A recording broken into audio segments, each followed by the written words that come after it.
Real quick, I want to tell you about a free webinar I'm hosting on April 25th at 1 p.m. Eastern Time called Repurposing Content for Your Podcast. Depending on the guru of the day, you need a podcast, you need to be on TikTok, you need to be posting on LinkedIn, and don't forget your own blog and newsletter. And this can lead to burnout fast. But I'm here to tell you a better way. By repurposing content, there's a reason I'm able to publish 3 podcast episodes per week, 3 newsletters, and post on LinkedIn almost daily. So in this free 60-minute webinar, you will learn how to capture content ideas as easily as possible, how to build your own content flywheel from content you've already created, how to keep track of everything, and how to create a two-way street where you're repurposing for and from your podcast. Sign up for free today at profitablepodcaster.fm/repurpose. If you are struggling to create content, you need this webinar. Again, that URL is profitablepodcaster.fm/repurpose. One of the hardest things for new podcasters to do is grow their podcasts. Getting more downloads, more engaged listeners, and more leads. And that's because for a long time, people thought that podcasting or starting a podcast was a discovery vehicle. It's not, though. It is a way for people to know, like, and trust you. It is a way to deepen the relationship. That's why I put together a 7-point podcast growth framework. These are 7 things that you can do today to improve your podcast and grow it. So that's what we're going to dive into in today's episode. Let's get into it. Having a profitable podcast is like having any other profitable business. You need to make money, sure, but you also need to grow. You need to spend your time wisely, and you need predictability. A couple of sponsors won't make you a profitable podcaster, but having systems to stay consistent, create steady growth, and generate predictable income will. That's what you'll get with this show. Hi, I'm your host, Joe Casabona, and my podcasts have been profitable from day one. I'll share everything I know with you here on The Profitable Podcaster. Okay, so let's go through this 7-point podcast growth framework. I'll just tell you all 7 right at the top, and then we'll get into them. That way I'm giving you everything you need right here in the first couple of minutes. So 1 is make sure you're in all the podcast directories. 2 is review the show's title and description. 3 is review episode title and descriptions to attract more listeners and for SEO. 4 is rework your call to action. 5 is be intentional with your intro or the first 60 seconds. 6 is identify other podcasts to do swaps with. And number 7 is figure out how you'll make money. What? We'll get to that later. But let's take it from the top. Number 1, make sure you are in all of the podcast directories and not just Apple and Spotify. You want to be where your listeners are.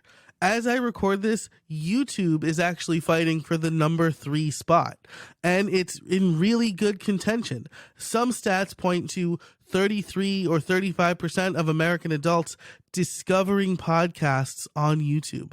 And that's because YouTube is an actual great discovery engine, whereas podcasting is usually not. But if you are in all of the podcast directories, this increases your chances of being discovered. I went to add a podcast in Pocket Casts recently. That's not my app of choice, but it is where I listen to some podcasts.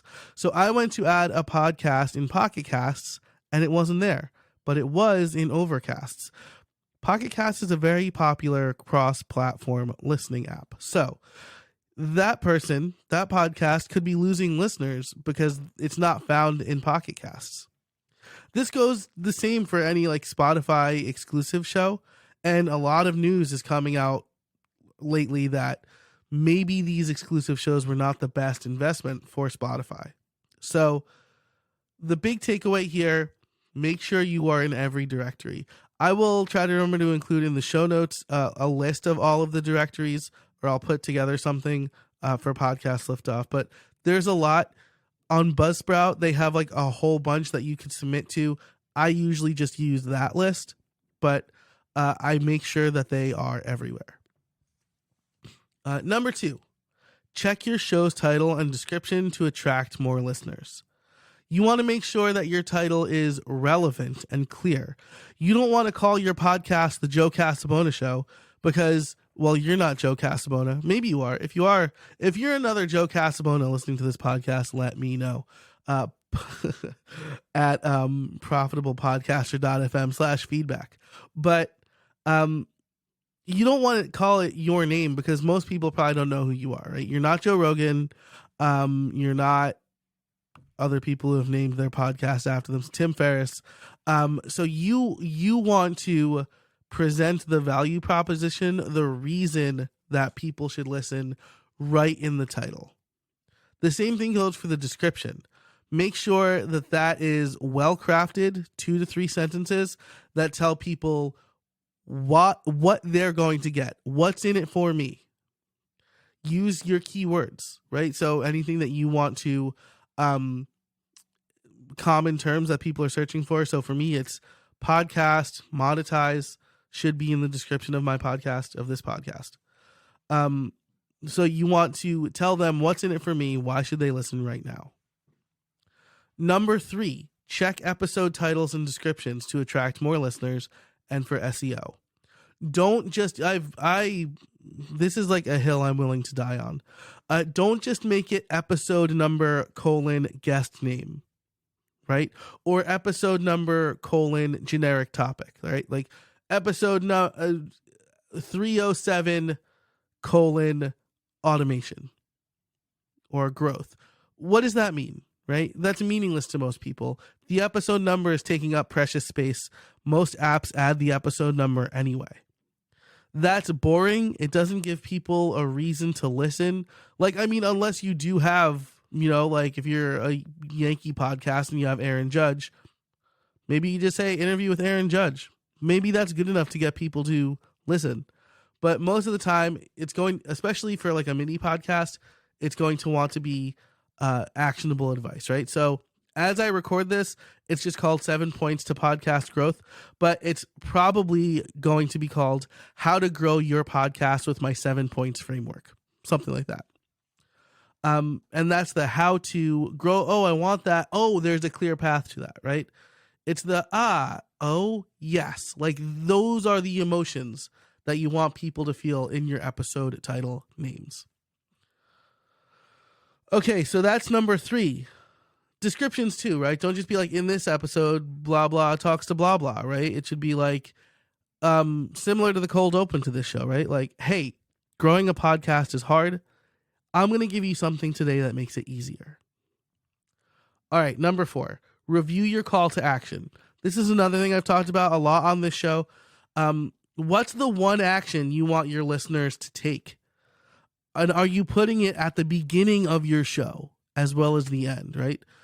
If you listen to this show, that there is a quick 30 to 60 second call to action at the beginning to join the mailing list.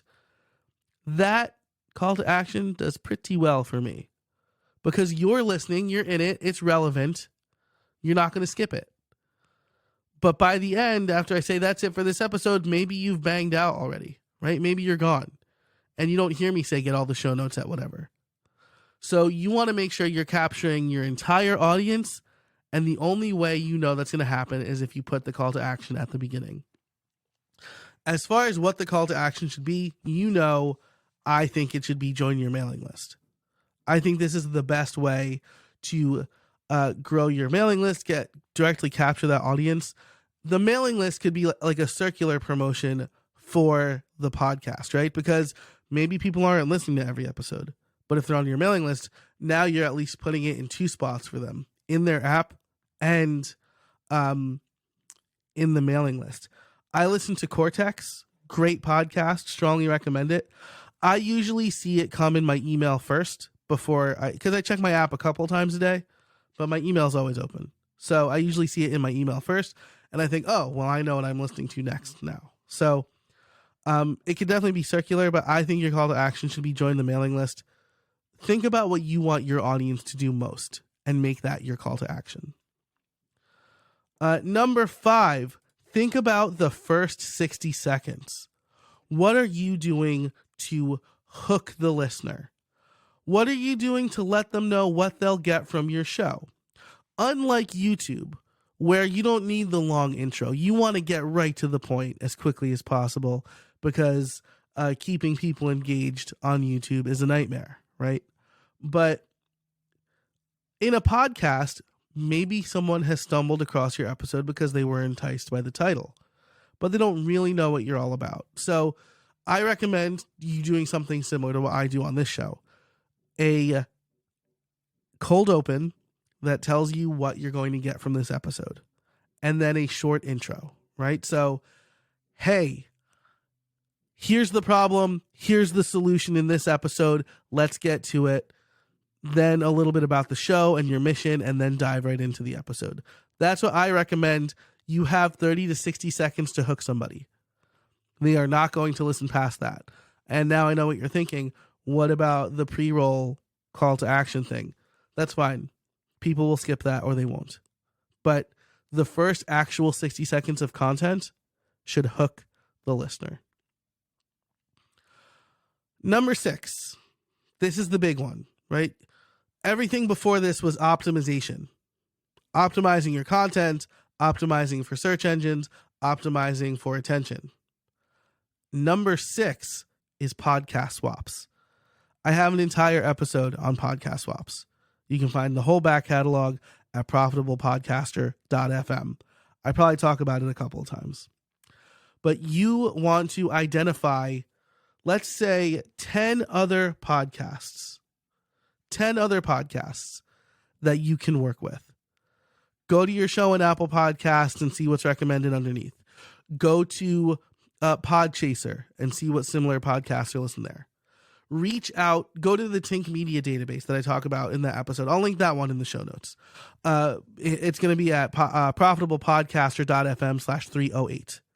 But figure out 10 podcasts that you can work with. Either do a podcast swap or a feed drop or a collaborative episode, because this is definitely the best way to reach other audiences. You are putting yourself in front of other people's audiences, similar audiences to yours, lookalike audiences, and people will go right in their podcast app and subscribe to your podcast. And number 7, think about monetization. Right? This is maybe confusing. How is that going to help me grow my podcast? Here's why. Turning your podcast from a money pit into a profit machine will give you the motivation to keep growing, right? Because here's why most people pod fade. They've created a bunch of episodes, 6, 7. It's a lot of effort. It takes 2, maybe 3 hours to produce each one. Then they upload them and they get ones of downloads. In one of my shows, we were pretty psyched when we reached 50 downloads. And I know that there are some people out there who are like, dang, I would kill for 50 downloads. So it could feel demoralizing. But if you have a plan for profit, now you have skin in the game. It's not just a hobby. This is going to be an actual income generator for me. Plus, it will guide how you approach some of your other points from this framework, right?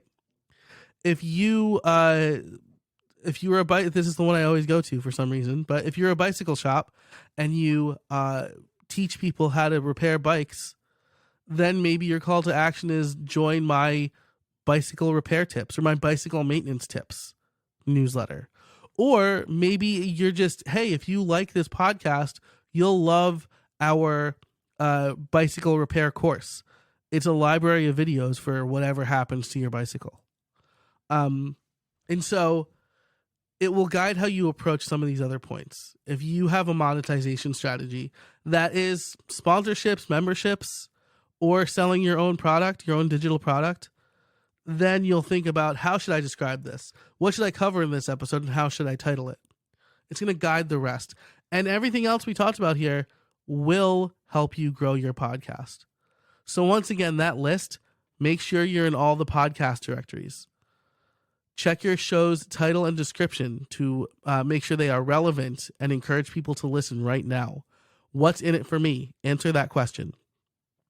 As the listener, what is in it for me? And then number 3, check the episode titles and descriptions. Again, you want to entice people to listen. Episode number : guest name is not an enticing title. Number 4, review your call to action. Maybe your call to action is share with a friend, right? And then you're getting people to recommend the show. Or leave a review. That's social proof. It's not going to increase your ranking, but it does show other people who are considering the show to listen. Number 5, think about the first 60 seconds. What are you doing to hook the listener? Number 6, podcast swaps. Identify, here's your homework. This whole thing is your homework, but if I had to pick one thing I wanted you to do right now, aside from making sure the title, right? Because if you're going to promote this, then make sure your title is good. Identify 10 other podcasts that you can swap with. And number 7, figure out how you will make money. Now, I know this is a lot, and maybe you're not objective. You're not an objective party. If you want a little bit of help, I actually just rolled out a new service called the Podcast Growth Audit. I apply this exact framework to your podcast, and you get a PDF report and a video explaining what you need to do next. I prioritize this list for you. So you can check that out at podcastliftoff.com/audit. I don't know how quickly this is going to sell out, but the first 10 people who buy get $400 off as an introductory rate, because this is the first time I'm offering this. And so you're going to get a crazy good product at a crazy good price. I will understand how to package it a little bit better. Again, that's at podcastliftoff.com/audit. I'll link it in the show notes. You can find everything we've talked about over at profitablepodcaster.fm/308. Thanks so much for listening. And until next time, I can't wait to see what you make.